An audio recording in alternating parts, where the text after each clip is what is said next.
Shalom, salam sejahtera Bapak, Ibu, serta saudara-saudari semua. Untuk memulai renungan tentang firman Tuhan, mari kita bersatu dalam doa. Tuhan Allah Bapa di sorga, kami mohon berfirmanlah kepada kami sebab kami bersedia untuk mendengar, dan atas pertolongan Roh Kudus mampukan kami untuk melaksanakan firman-Mu itu dalam hidup sehari-hari. Dalam nama Tuhan Yesus kami berdoa. Amin. Sebagai nas renungan firman Tuhan hari ini diambil dari kitab Nabi Yesaya pasal 59 ayat 1 dan 2 yang berbunyi, "Sesungguhnya tangan Tuhan tidak kurang panjang untuk menyelamatkan dan pendengarannya tidak kurang tajam untuk mendengar.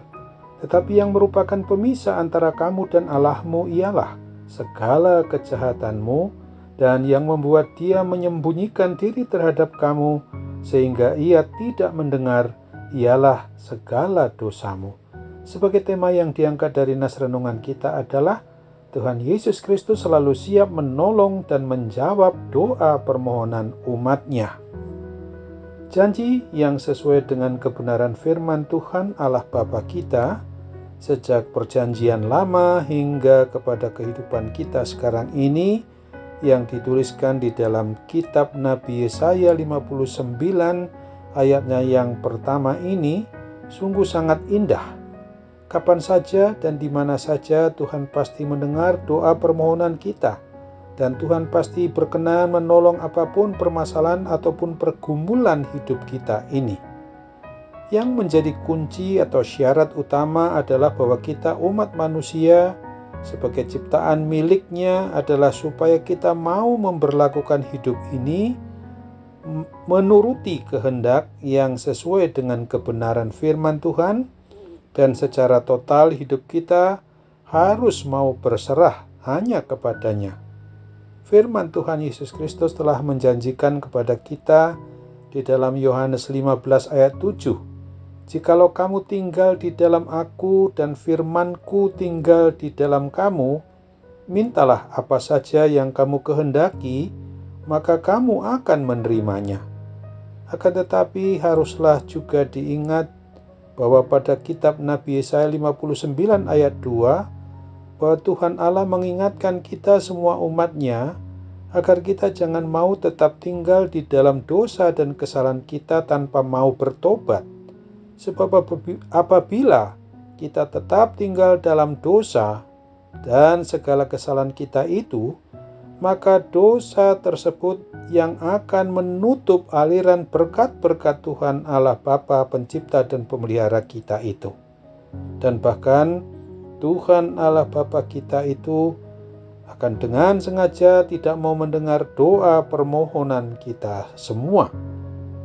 Oleh sebab itulah, apabila kita telah berbuat dosa, berbuat kesalahan kepada-Nya, maka hendaknya kita harus langsung bertobat atau berbalik 180 derajat dari segala dosa dan kesalahan kita itu, guna memohon ampun kepada Tuhan pencipta dan pemelihara hidup dan mati kita. Bagi setiap pribadi kita, bahkan keluarga kita yang sudah bertobat, maka janji Tuhan untuk mau mendengar seluruh doa-doa permohonan kita, dan Dia pasti mau menolong kita, dan secara pasti pula berlaku bagi kita sebagai orang yang beriman percaya kepada Kristus. Oleh karena itu, apabila kita mau bersungguh-sungguh bertobat dengan segenap hati, segenap jiwa, dan dengan segenap akal budi kita, dan kita langsung memohon pengampunan daripada-Nya, maka sebesar atau seberat apapun, semerah atau sehitam apapun dosa-dosa kesalahan kita itu, akan Tuhan Yesus Kristus ampuni. Seperti yang telah dijanjikannya di dalam firman Tuhan dari sejak perjanjian lama hingga kini, seperti yang dituliskan dalam Yesaya 1 ayat 18. "Marilah, baiklah kita berperkara firman Tuhan, sekalipun dosamu merah seperti kirmiji, akan menjadi putih seperti salju. Sekalipun berwarna merah seperti kain kesumba, akan menjadi putih seperti bulu domba. Amin. Mari kita kembali bersatu dalam doa. Tuhan Allah Bapa di surga, Engkau Allah yang maha baik, sesungguhnya menjadi syarat utama bagi kami. Kuncinya adalah ketika kami mengalami hidup yang tidak berkenan di hati Tuhan, membuat suatu perbuatan yang menjadi kekejian bagi Tuhan. Tidak ada cara lain yang harus kami lakukan. Dan kami mau mengandalkan Roh Kudus penuhnya supaya kami bertobat dari segala dosa-dosa dan kesalahan-kesalahan kami itu. Secara total mohon pengampunan kepadamu saja Bapa, di dalam Tuhan Yesus Kristus dan dalam persekutuan Roh Kudus. Sekarang ini, di suasana pandemi COVID-19